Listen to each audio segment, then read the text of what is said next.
नमस्कार, मैं पत्रकार संदीप चौहान लेकर आया हूं इस हफ्ते की कुछ गर्मा गर्म ताजा तरीन खबरें जिन्हें जानना आपके लिए जरूरी है। तो अगर सो रहे हैं तो जाग जाएं और अगर जागे हैं तो सतर्क हो जाएं, क्योंकि है क्रिप्टो की बात कॉइनेक्स के साथ। News number 1, bitcoin miss universe के स्टेज पहुंच गया। बिटकॉइन अपना जलवा बरकरार रखते हुए इस बार मिस यूनिवर्स के स्टेज तक आ पहुंचा है।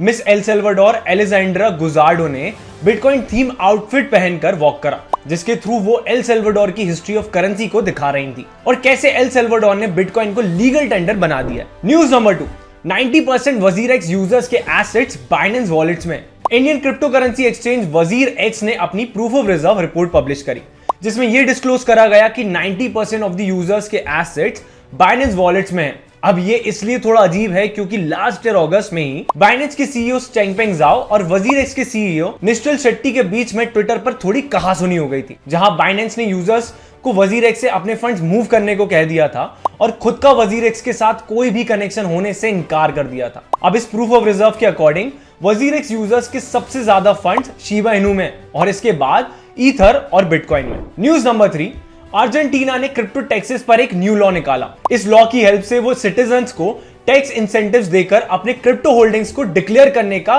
बोल रही है, ताकि मनी लॉन्ड्रिंग को रोका जा सके। क्रिप्टो होल्डर्स को एक एफिडेविट प्रोड्यूस करना होगा, जिसके थ्रू वो गवर्नमेंट को अपने क्रिप्टो होल्डिंग्स के बारे में बताएं और ऐसा करने पर उन्हें मिलेंगे टैक्स इंसेंटिव्स। अब जो लोग वॉलंटरीली इस बिल के आने के 90 डेज के अंदर अपनी होल्डिंग्स डिक्लेयर कर देते हैं, उन्हें अपने क्रिप्टो होल्डिंग्स के कैपिटल गेन्स पर सिर्फ 2.5% टैक्स पे करना होगा, जो कि बाद में हर 90 डेज में 2.5% बढ़ेगा जब तक ये 15% ना पहुंच जाए, जो कि कंट्री का standard capital gains tax rate है।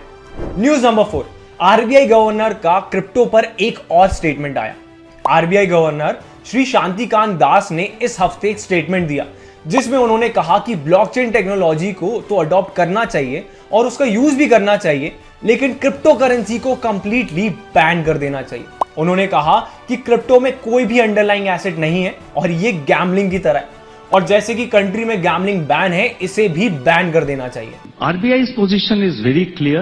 It should be banned. The technology of blockchain needs to be supported because the technology has got so many other applications. Some people call it as an asset. Some people call it as a financial product without any underlying, whose valuation is dependent entirely on make-believe, is nothing but 100% speculation, or to put it very bluntly, it is gambling. Now, in our country, we don't allow gambling. If you want to allow gambling, treat it as a gambling and lay down the rules for gambling.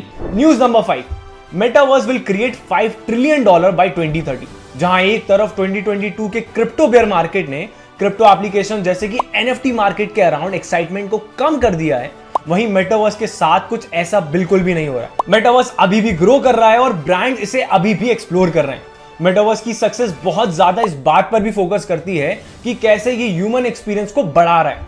अब मैकेंजियन company की एक report के according ये technology 2030 तक $5 trillion तक value create कर सकती है।